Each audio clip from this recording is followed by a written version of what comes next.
I'm Timmy. And I am Lola. And we are the co-host of Live Your Life, Sis. I don't know if you guys know, but we're both Nigerians, and a lot has been happening in the news as of recent. It's been so much going on. And we felt that it was important that we also use our voice to bring some level of awareness to the issues going on in Nigeria at the current moment, and to the issues that have been going on for years. Mm-hmm. So we actually had met a few days ago. We actually met for the first time this year together, and we had actually recorded an episode, a special episode talking about the whole ENDSARS movement that's been trending on Twitter for about 2 weeks now. But a lot has happened from last week to now, and we just thought that it was important that we record and address the most recent issues while still addressing how we can move forward as a people.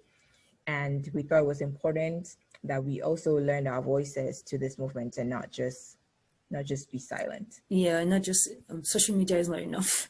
Pretty much. And like Timmy said, really the purpose of this episode, this special episode, is to inform those who do not know about the ENDSARS movement, to inform everyone of what it really is about, and to for everyone who has been involved in the ENDSARS movement. Because of so much that's happening, I can imagine how tired and how demotivated we are.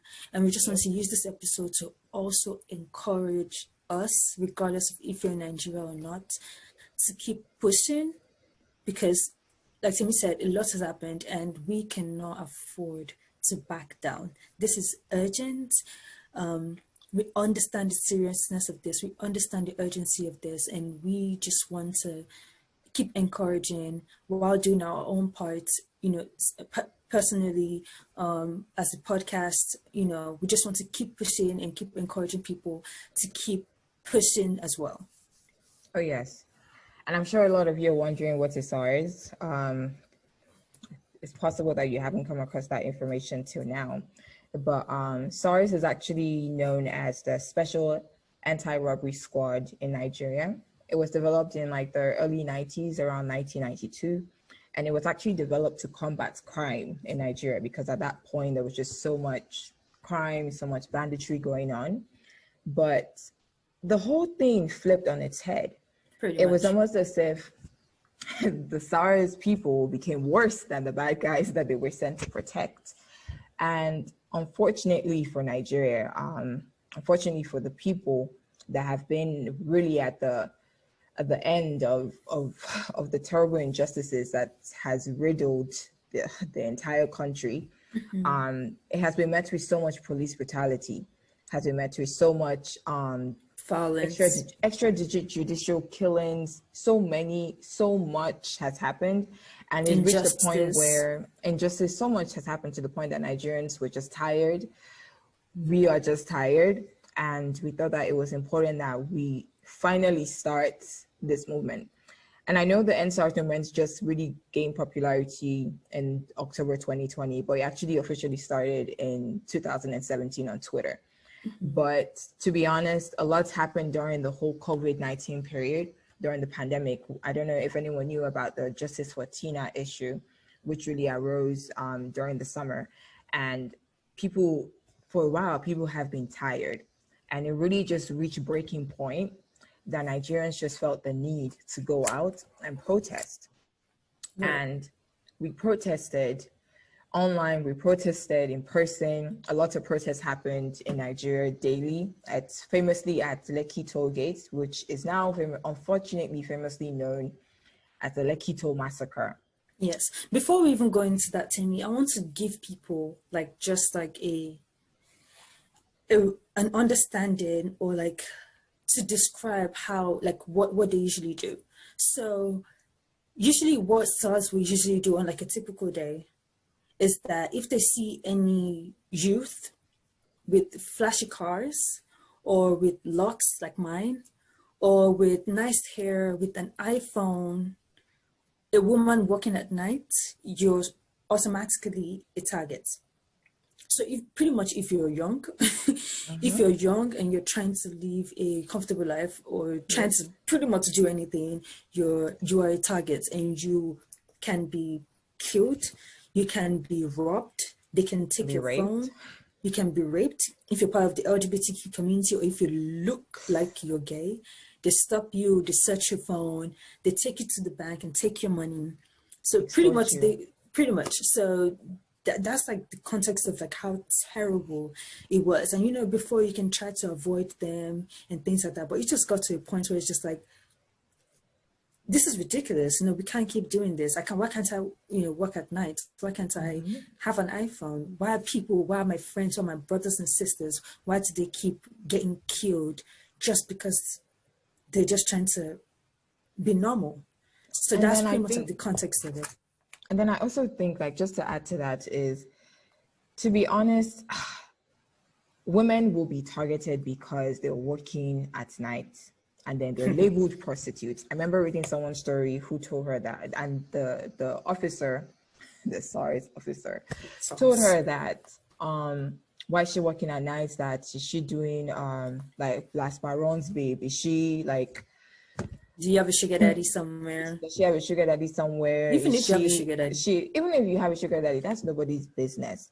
But then the whole thing was that they would literally profile you just by how you dress, how you look, how you talk. If you have some measure of confidence and you decide not to give in to their demands, hey, that's just the end. Like, they would do anything in their power to break you, and they might even break you permanently.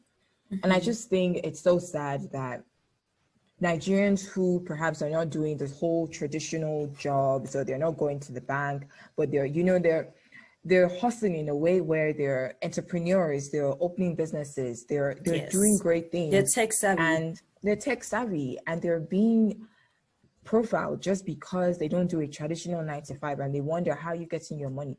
Well, first of all, whose business is that? You know, many of this is rooted in the institutional problem of Nigeria, poverty. The older generation. Let's be more specific.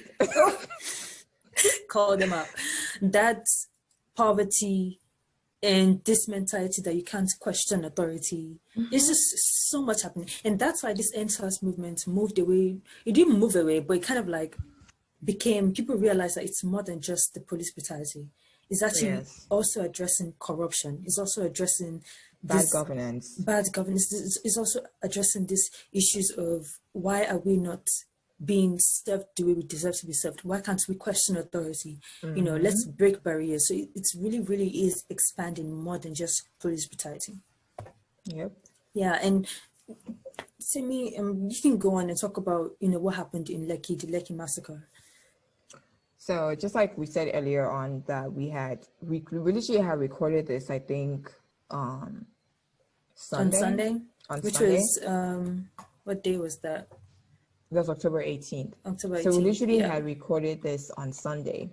And fast forward, we said, okay, we'll post this on Monday, Tuesday. Yeah. That's how Tuesday comes around. I think Tuesday was October 20th. October 20th comes around, and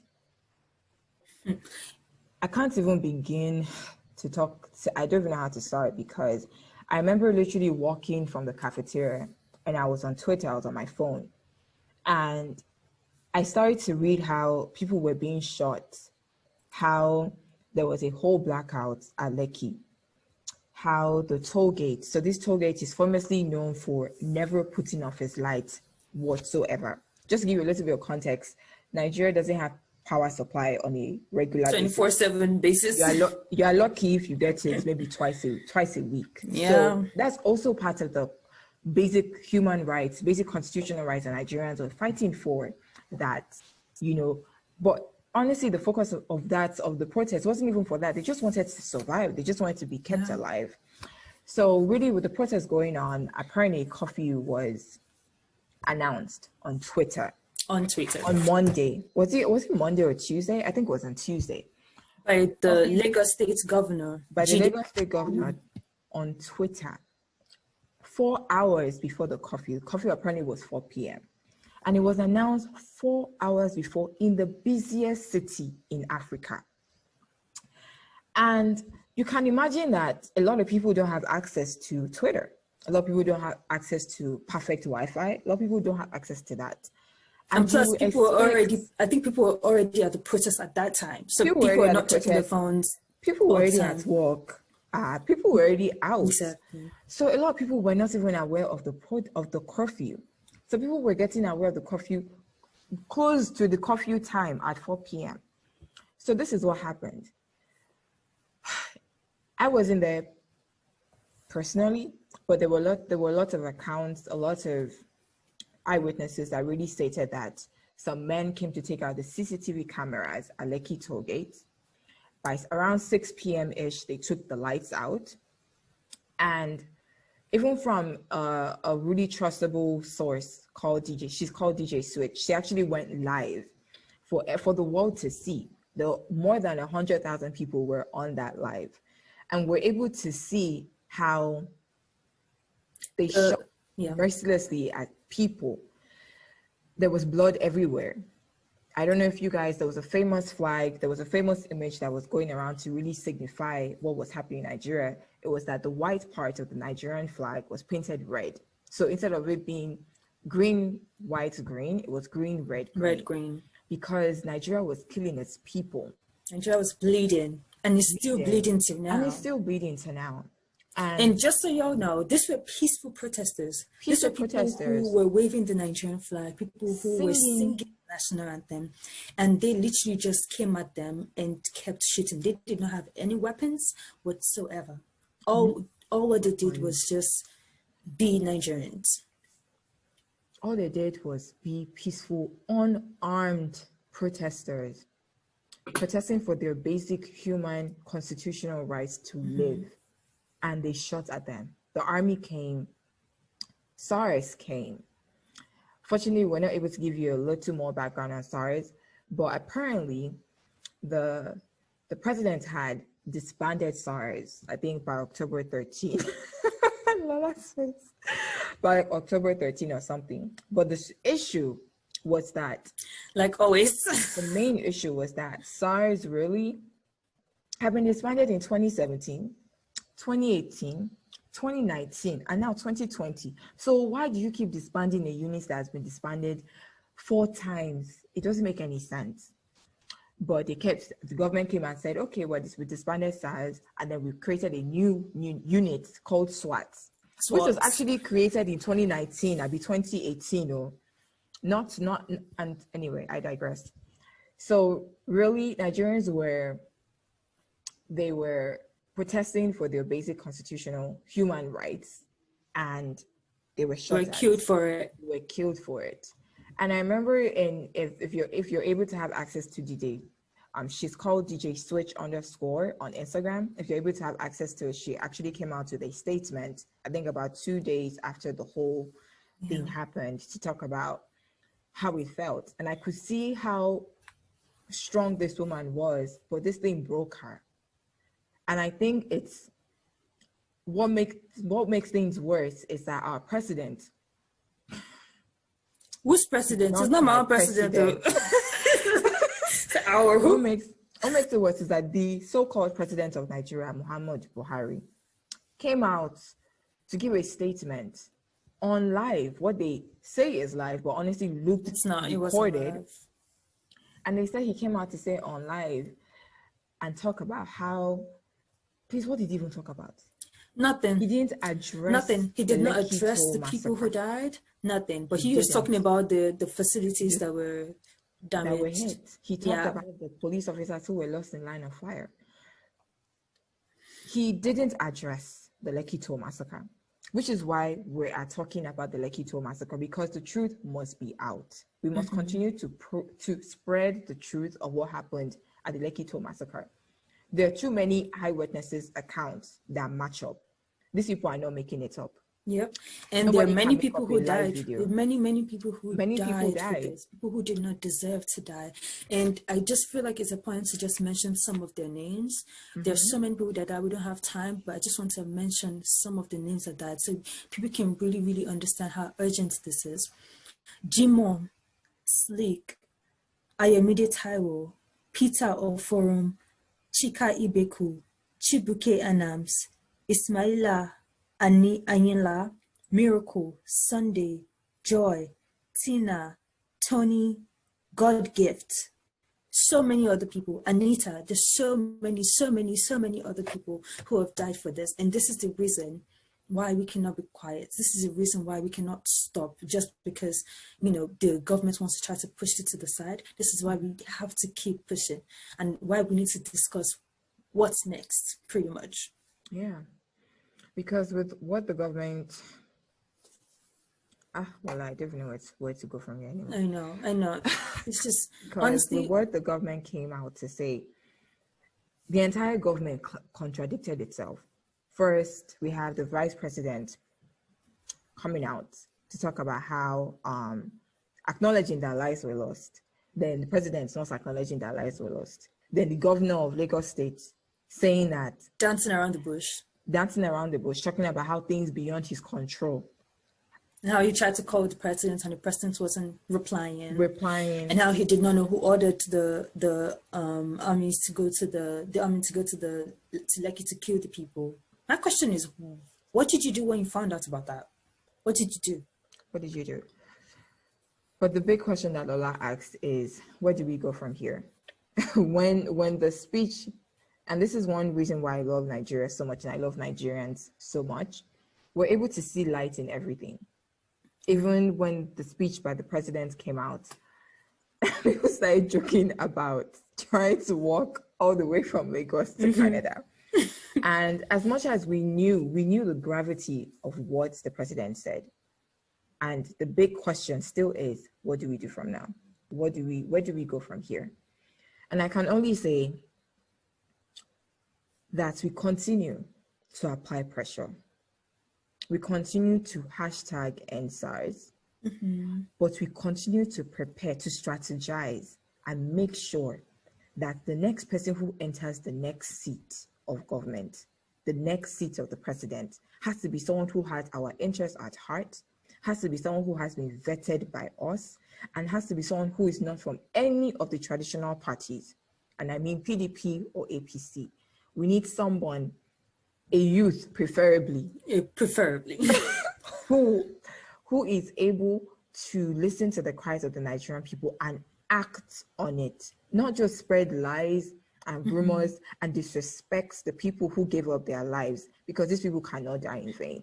Right, exactly. And just to add to that, I would say definitely we need someone who understands that he or she will be held accountable. And I feel like this is why I feel like this movement is such a good place to start, because they understood.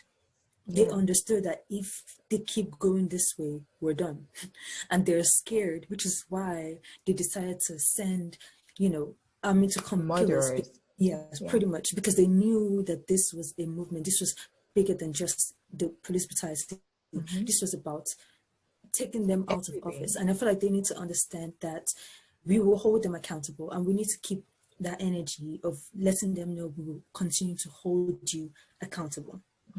And also, one other thing that we also need to do is, I think we need to unite the youth and have a common ground, because as we can see, as we saw with the protests before, literally the politicians started paying the underserved youth to go attack the youth who were protesting. So they bribed them to go get cutlass and everything to go kill or to threaten the people who are protesting. And they're using youth against youth. They're using Nigerians against Nigerians. But if we are able to come together, let them, I've been seeing so many great videos of people, going to the underserved communities and talking to them about, don't listen to them, don't take the bribe, let's work together. And I feel like we just need to keep that energy. And because people don't have access to phones, people don't have access to social media, so we need to find a way to actually go talk to people and be like, aren't you tired? Let's work together to vote. Let's work together to vote for the right people. Let's work together to educate ourselves about what's really going on, about the politics, about the laws, so we can really, really have a better Nigeria. Because to be honest, even the policeman that they are using wants a better Nigeria. I would like to believe that deep down, they want a better Nigeria. I would like to believe that deep down, they want better pay, that they want better basic amenities, Pretty much. that they want better standards of living. And the truth is, we can only win this thing united. So as much as they try to use tribalism, they try to use all sorts of things to divide us, we need to overcome. We need to be able to see beyond Igbo, Yoruba, Hausa. PDP or We need to also be inclusive of all the other tribes in Nigeria. Yeah. We need to see them as Nigerians. We need to be united as one. Because to be honest, that's the only way that we can win this thing. That's the only way. Honestly. And I think lastly, we just like to say kudos to the women. Kudos to Nigerian women who have been, I don't want to say leaders because we really don't have a leader for this movement, but have been at the forefront of this movement and kept pushing and kept organizing. Kudos to the feminists. Kudos to Aisha Yusufu. Kudos to FK Abudu. I mean, kudos to everyone. There's so many people. And for the people who also took initiative to, create the helplines, to go start sweeping the communities, to start educate people who are releasing videos to educate people who are creating content. Kudos, kudos, kudos. And we'll keep pushing. This is just the beginning. This is just beginning. So yeah, shout out to Feminist Coalition, shout out to FK Abudu, shout out to all the amazing. I've never been more proud to be a Nigerian woman in this era. And honestly, shout out, let's keep going. And I know throughout the protests, most people were making donations. One significant way to help was to make donations to Feminist Coalition. Right now, they're not taking any donations, but I would definitely please urge you to just still be on the lookout and still be on the lookout for how exactly you can help back home. We're able to see that even for the Nigerians in the diaspora who were able to still protests happen in Canada, in New York, they happen in Atlanta, in Texas, they happened all over the world, in Ireland, in Germany. So I think it's important that we just continue to see that united we stand, and now there is really power in numbers because we're more than all the people in government. Yeah, honestly. Oh God. So yeah, let's keep going. Let's keep going and let's keep engaging in the conversation. Let's change the narrative. And until next time, guys, let's keep pushing for a better Nigeria. Let's keep pushing. Bye, guys. Bye.